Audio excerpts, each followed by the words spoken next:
देश और दुनिया की तमाम छोटी और बड़ी खबरों के लिए हमारे चैनल को सब्सक्राइब करना न भूलें और बेल का बटन जरूर दबाएं।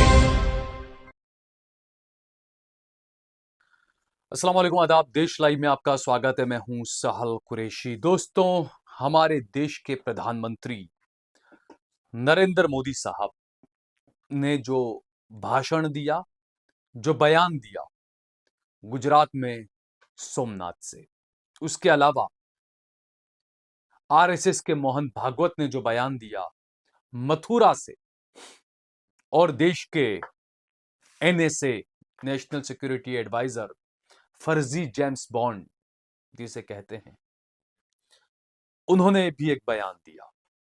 इन तीनों के बयान देश में आने वाले दिनों के खतरे को जाहिर करते हैं,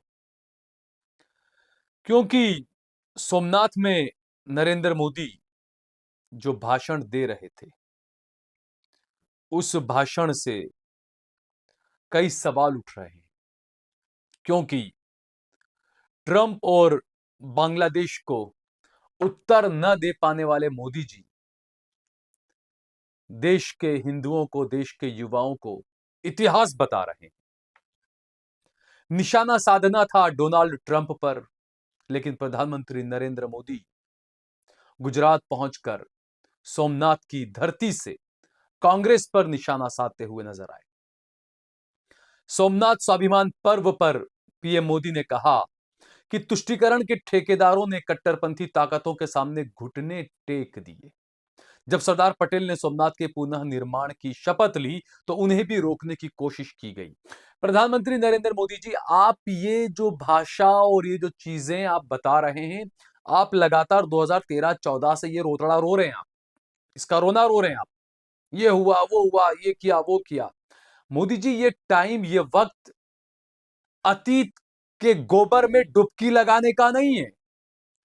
ये वक्त है डोनाल्ड ट्रंप ने जो 500% टैरिफ लगाने की जो बात की है, उस पर बात करने का वक्त है, उस पर उसकी नीति बनाने का वक्त है। आप सोमनाथ गए, सोमनाथ की आप जो शौर्य यात्रा निकाल रहे हैं, वो जिस रथ पे आप जिस गाड़ी पे चल रहे हैं, उसके बम्पर पर 3 बड़े बड़े आपने फोटो लगा रखे हैं कि लोग वैसे ही कंफ्यूज हो रहे हैं कि भाई ये मोदी यात्रा है या सोमनाथ की यात्रा है, समझ में नहीं आ रहा है लोगों को। और जो बातें आप वहां कह रहे हैं, आक्रांता आए थे, ये आए थे, वो आए थे। अरे मोदी जी, देश इस पूरे इतिहास को बचपन से पढ़ता है, देश के लोग। आप इसमें बताकर ज्यादा वो करने की कोशिश न करें। आप ये बताएं कि जो डोनाल्ड ट्रंप ने जो 500% टैरिफ की जो बात की है, उससे भारत में जो नौकरियां जाने वाली है, उसके लिए आपके पास में क्या पॉलिसी है, ये बताइए आप। जो तेल खरीदने का आप पर दबाव बनाया जा रहा है कि ईरान से ना खरीदे, रशिया से ना खरीदे, उसके लिए आपके पास में क्या पॉलिसी है, ये बताइए आप। आप रोना रोते हैं बांग्लादेशियों का, इनका उनका, घुसपैठियों का। आपका अदानी बांग्लादेश को जो बिजली पहुंचा रहा है, वो आप कब बंद करेंगे, बताइए आप। देश के हिंदू युवाओं को उकसाना बंद करें नरेंद्र मोदी जी। आप बेवकूफ बना रहे हैं देश की जनता को। आप इतने सालों से गुजरात के मुख्यमंत्री रहे, आप जाते, आप करते सोमनाथ में कार्यक्रम और सारी चीजें, क्यों नहीं किया था आपने? आपने जो सर्वे टीम बनाई थी एक, कि सोमनाथ की नीचे क्या क्या है सारी चीजें, एक सर्वे टीम, एक सर्वे रिपोर्ट बनाकर देगी, वो सर्वे रिपोर्ट आप जारी क्यों नहीं कर रहे हैं? कुछ लोगों ने कहा कि सोमनाथ के नीचे से कुछ और ही निकला है, इसलिए आप जारी नहीं कर रहे। कुछ लोग ये कह रहे हैं। हकीकत तो अल्लाह जाने, भगवान जाने, राम जाने, इसी पर है सारी हकीकत इनकी। और सोमनाथ के लोगों को जो संबोधित करते हुए नरेंद्र मोदी ने कहा कि दुर्भाग्य से आज हमारे देश में वो ताकतें मौजूद है जो पूरी तरह से सक्रिय है, जिन्होंने सोमनाथ पुनर्निर्माण में जो कुछ भी किया था, षड्यंत्र रचे थे, और शक्तिशाली ताकतें जो है वो हमें बांटने का काम कर रही है। ये नरेंद्र मोदी ने आज कहा है सोमनाथ के अंदर। नरेंद्र मोदी जी, इस देश की जनता को, इस देश को बांटने का काम अगर कोई कर रहा है तो आपके बीजेपी के विधायक कर रहे हैं, आपके बीजेपी के मुख्यमंत्री कर रहे हैं, आपके बीजेपी के सांसद कर रहे हैं। एक आपका विधायक खड़ा होकर कहता है मुसलमानों का बाइकआउट करो, आपका एक मुख्यमंत्री खड़ा होकर बोलता है मुसलमानों को तो ऐसा कर देंगे, घर में घुस के मारेंगे। एक आपका सांसद खड़ा होकर संसद में मुसलमानों को कहता है भड़वे, कटवे, पता नहीं क्या क्या। तो इस देश को बांटने का काम तो आपके बीजेपी के सांसद कर रहे हैं, आपके बीजेपी के विधायक कर रहे हैं, आपके बीजेपी के मुख्यमंत्री कर रहे हैं। उनको आप नहीं रोकेंगे मोदी जी? और आप देश की जनता को बेवकूफ बनाकर कह रहे हैं कि देश में आज भी वो शक्तियां हैं जो देश को बांटने का काम कर रही है। मोदी जी, जर्मनी के जो चांसलर है ना, जिनका आप वेलकम करने वाले हैं अभी गुजरात के अंदर, उनका एक इतिहास रहा है जर्मनी का, हिटलर का। वो तो कभी नहीं रोते, या वो तो इस इतिहास को कभी नहीं बताते वोट लेने के लिए, हिटलर ने ये किया था, ये किया था, वो किया था, ऐसा हुआ था, वैसा हुआ था। जिनको हिटलर ने मारा वो लोग भी वो इतिहास को याद नहीं करते हैं, रोते नहीं है कि हिटलर ने हमको मारा था। देखिए, सोमनाथ का इतिहास सबको पता है कि वो धर्म से जुड़ा हुआ कोई इतिहास नहीं था।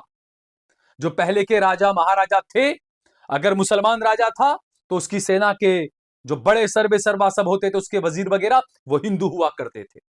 हिंदू राजा था तो उसके वजीर, उसकी सैनिक जो है वो मुसलमान हुआ करते थे। और वो सिर्फ सोना चांदी गहना और रियासत के लिए वो लोग हमले किया करते थे। ये असली हकीकत है जिसे आप हिंदू मुसलमान का रंग देने की कोशिश कर रहे हो मोदी जी। अपनी नाकामियों को छुपाने के लिए आप भगवा झंडा सामने रख लेते हो और भगवा के पीछे जाकर आप चुप जाते हो अपनी नाकामियों को छुपाने के लिए। यह हकीकत है इस देश के इतिहास की और आपकी। और आप जिस इतिहास की बात करते हो ना कि आक्रांता आए थे, मंदिर पर हमला करा, ये करा, वो करा, ये ना मैंने देखा, ना आपने देखा, ना आपकी माता जशोदाबेन ने बेचारी ने देखा होगा। लेकिन गुजरात के लोगों ने यह जरूर देखा कि सोमनाथ मंदिर के करीब करीब 400 400 500 500 साल पुरानी दरगाहों को, मजारों को आपने बुलडोज कर दिया। सोमनाथ मंदिर के आसपास रह रहे, बरसहा बरस से रह रहे, 70 80 साल से, 100 साल से रह रहे जो मुसलमान थे, उनके घरों पर आपने बुलडोजर चला दिया। हजारों गरीब मुसलमानों को, मछुआरों को आपने बेघर कर दिया। इस आक्रांता के तौर पर आपको याद किया जाएगा कि आपने गरीबों के घरों पर बुलडोजर चलाया था। आपने 500 500 600 साल पुरानी दरगाहों पर, मजारा पर आपने बुलडोजर चलाया था। और जो लोग अभी जिंदा हैं वो इस इतिहास की गवाही देंगे कि हमने सोमनाथ के मंदिर पर हमला होता हुआ नहीं देखा था, लेकिन सोमनाथ मंदिर के आसपास जो दरगाहें थी, जो मजार थे, उन पर हमने बुलडोजर अटैक होता हुआ जरूर देखा है। हिंदू भाइयों ने भी देखा, मुसलमानों ने भी देखा, पूरी दुनिया ने देखा ये चीजों को। और मोहन भागवत जो वक्त वक्त पर अपने बयान बदलते रहते हैं, कभी वो कहते हैं मुसलमान इस देश का हिस्सा है, मुसलमान हमेशा यहां रहेंगे, मुसलमान ऐसे कभी जा नहीं सकते, कभी जाएंगे नहीं, वो अभिनंग है, ये तमाम चीजें पहले वो कहते थे। अब अचानक वो कहने लगे इस देश को हिंदू राष्ट्र बनाना होगा, ये देश भारत हिंदू राष्ट्र बनकर ही रहेगा। यानी इसका मतलब ये हुआ मोहन भागवत जी कि इस देश का संविधान कहता है कि यह हिंदू राष्ट्र नहीं बनेगा, लेकिन मोहन भागवत कह रहे हैं हिंदू राष्ट्र बनना ही होगा, बनना होगा, बनेगा। इसका मतलब क्या? नरेंद्र मोदी और मोहन भागवत और आरएसएस क्या संविधान बदलने जा रहे हैं? आप डबल डबल बातें करते हैं। आप अजीत डोभाल, जिसे लोग जेम्स बॉन्ड कहते हैं, वो अजीत डोभाल कह रहे हैं कि बदला लेना होगा। अरे किससे बदला लेने की बात कर रहे हैं आप? आप देश के बेरोजगार हिंदू युवाओं को भड़का रहे हैं क्योंकि उनकी जो आकांक्षाएं हैं उनको आप पूरा नहीं कर पा रहे हैं, इसलिए आप उनको मुसलमानों से उलझा देना चाहते हैं। आपके दो बेटे हैं अजीत डोभाल साहब, सिंगापुर में रह रहे हैं ना दोनों, बुलाइए दोनों को यहां पर, दोनों के हाथ में भगवा झंडा दीजिए और कहिए कि चलिए बदला लेने चलते हैं। बेटा, कर सकते हैं आप? आपके बेटे जिस कंपनी में नौकरी कर रहे हैं वो एक मुसलमान, एक सऊदी अरब के एक शेख की कंपनी है जिसमें वो काम करते हैं, जिसके साथ वो काम करते हैं, पार्टनरशिप करते हैं, जो भी। वहां आपको नजर नहीं आएगा कि वो आक्रांताओं से जुड़े हुए मालिक है भाई मुसलमान। यहां के हिंदुओं को आप लड़ाना चाहते हैं, उकसाना चाहते हैं, यहां के हिंदुओं को आप बेवकूफ बनाना चाहते हैं। देश की जनता को इन चीजों को समझ जाना चाहिए कि आपको दिखाया क्या जा रहा है और हकीकत में क्या आपको परोसा जा रहा है। और बांटने की कोशिश हकीकत में कौन कर रहा है? कोई जाकर मोदी जी से बता दीजिए, उनको उठाकर सुना दीजिए उनके सांसदों के बयान, उनके मुख्यमंत्री हिमंता बिस्वा शर्मा का बयान, उनके विधायक को 1.5 फुट के मंत्री उनके महाराष्ट्र वाले, उनका बयान सुना दीजिए जाकर उन्हें कि क्या क्या बयान देते हैं वो। और सबक सिखाने की बात करते हैं आप, सबक आप सीखिए।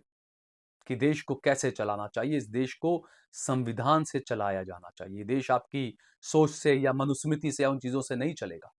आप क्या आक्रांता कह देने से कोई आक्रांता हो गया? इतिहास से पढ़ने वाले लोग पढ़ते हैं, समझते हैं।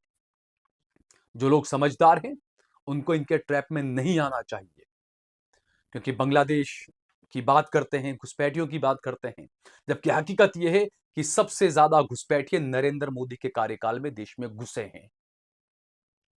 बंगाल चुनाव जीतना है, इस वजह से सोमनाथ और ये तमाम चीजें अब हो रही है और कोई भरोसा नहीं है। बंगाल जाकर भी कहीं से कोई रिश्ता बता देंगे ये, कहीं भी किसी से भी। तो इस बारे में देश की जनता को सोचना चाहिए कि हमें एक भारत और श्रेष्ठ भारत की बात करनी चाहिए। हम देश की जनता को एक साथ रहना चाहिए, तभी हम एक भारत और श्रेष्ठ भारत बना सकते हैं। नरेंद्र मोदी जी, दुनिया कहां से कहां पहुंच रही है, लोग नए नए इनोवेशन ढूंढ रहे हैं और आप पता नहीं कहां उलझाने में लगे हो।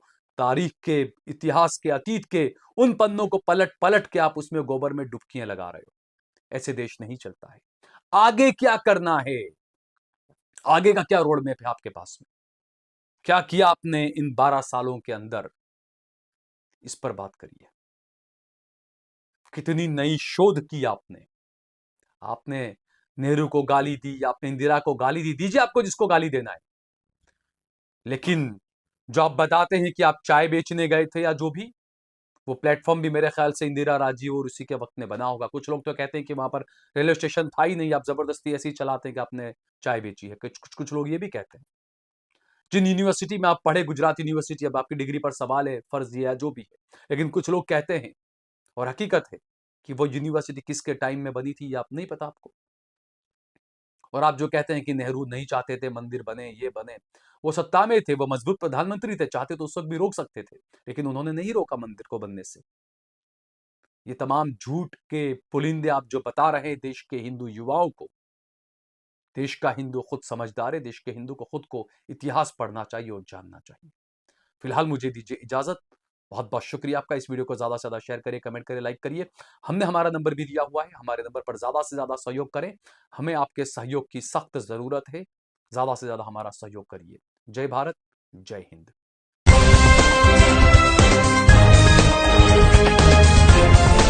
देश और दुनिया की तमाम छोटी और बड़ी खबरों के लिए हमारे चैनल को सब्सक्राइब करना न भूलें और बेल का बटन जरूर दबाएं।